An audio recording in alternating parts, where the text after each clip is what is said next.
Mackenzie, and I'm the Corporate Communications Manager for General Motors of Canada. I am also our Philanthropic Manager, so I oversee all of our corporate donations program. But mostly I tend to be dealing with a lot of issues in crisis management at the moment, and have been really since I stepped into this role. So as you can imagine, working for a company like Chevrolet means that I need to be fully accessible at all times. But like all of you, I have a much more important role. I am a single mom to 3 children. I have a son, Logan, who is 10 and a half, and I have 7-year-old twins. And I have to say that they do keep me very, very busy.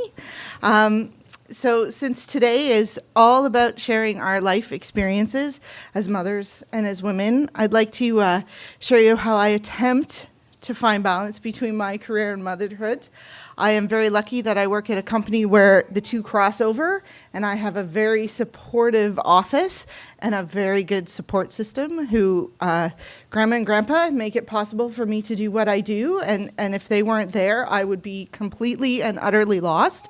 They are actually at home and took my children to their Meet the Teacher night last night for me, so they are my godsends.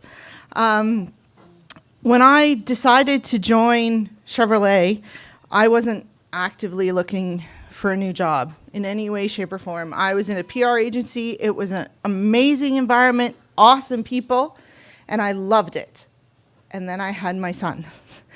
And making the commute into Toronto every day got really hard.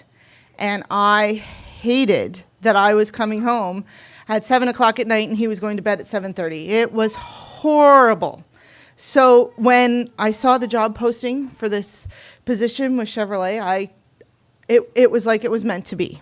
It's 10 minutes from my house. It enables me to be there for the poetry readings and the hockey games and the cross-country races. So it is an excellent environment for me. And I don't look back on it and question the decision. It was just like the stars all aligned and meant to be.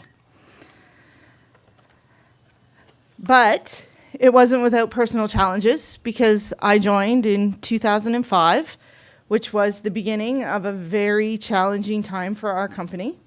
We went through really bigger challenges in 2008 and 2009 when our corporate company filed for bankruptcy in the US. But being in the job that I'm in public relations and media relations, I took it as, even though it was a personally challenging time and I didn't know if I was going to have a job the next day, it was a learning experience for me.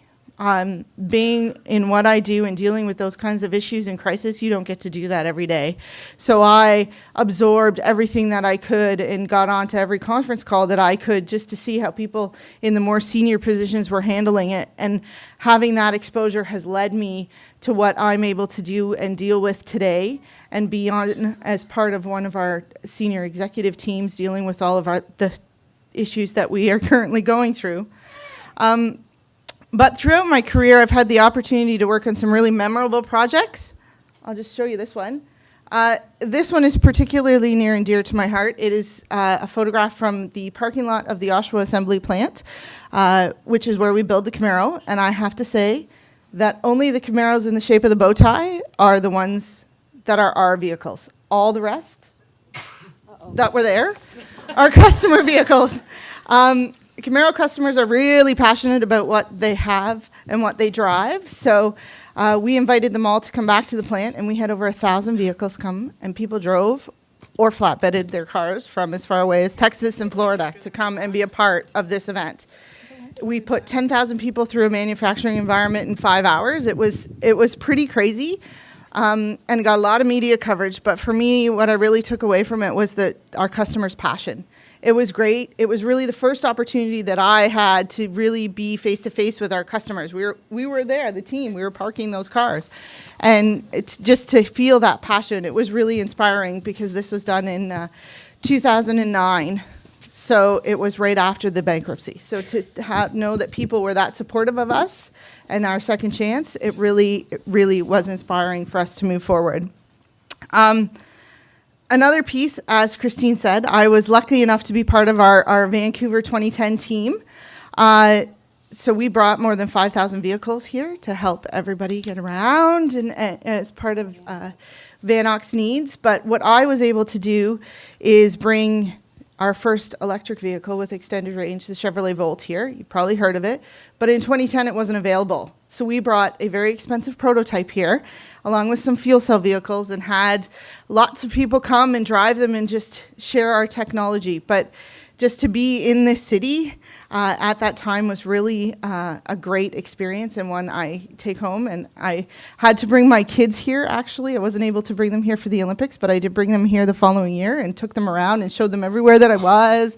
And they were really inspired to see it, and they were really proud. But it's not every day that we get to do these fun events and speaking engagements. At any point, I can be called away, and I can have to be pulled into various things. So it's all about the multitasking, right? I kind of say that my job is triage, but it's also the same kind of thing at home with dealing with 3 kids on my own. It's kind of who needs my attention right now, and where can I focus it? So it's a bit of juggling, and I'm very lucky that my kids understand that. And they're really embracing with what I do. This is one of my twins. He's a little bit older now, but his name is Tyler. And he had to have the car to match the shirt. He had the shirt first, and I had to bring the car home. Yep, it's one of the perks. But because I'm able to do that, my kids are really invested in what I do, and it's kind of funny that they are my quality inspectors. So they'll get in a car and they'll look at it and they'll go, "Oh, wait, this doesn't work, Mommy." Or, "I can't put my transformer in this cup holder. It needs to be bigger." So I tend to look at things a little bit differently. And I'm really proud that my work has enabled me to bring my kids in and be a part of what I do. They've gone to events and they've listened to engineers speak about our technology. And it was very odd, I found, sitting there watching my then 8-year-old listen to this gentleman explain how you pair your phone with the car. And he sat there and he watched them for an hour. And now, all he talks about that he wants to do is go and design cars. I'm like, okay, win for me. This is awesome. So that really is one of the perks of being in this corporate position that I'm very lucky to be a part of. We have a number of programs that you're going to read about that are in your book that I am very pleased that we are able to support. Ones that we're bringing here, including installing car seats for people. Regardless of what kind of car you have, if you need your car seat installed, just go to the website and they will sign up and you can bring it. We don't care what kind of car you have. We want your kids to be safe. So I think I'll just leave you with, for me, it's been all about trying to find the right balance and making sure that my kids know that they can have a mom who can go out and be in this corporate environment and making a difference and dealing with a lot of challenging issues, but that she's also there whenever they need her. There are 2 numbers on my phone that do not get muted, and those are my babysitter and my children's emails for when they FaceTime me in the middle of meetings. And I am lucky enough to be in an environment that supports me taking those calls.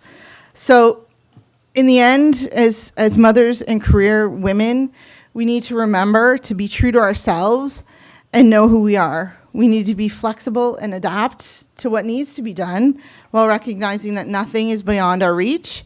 And it's always important to remember it's all about finding balance and what works best for you and your family. So thank you.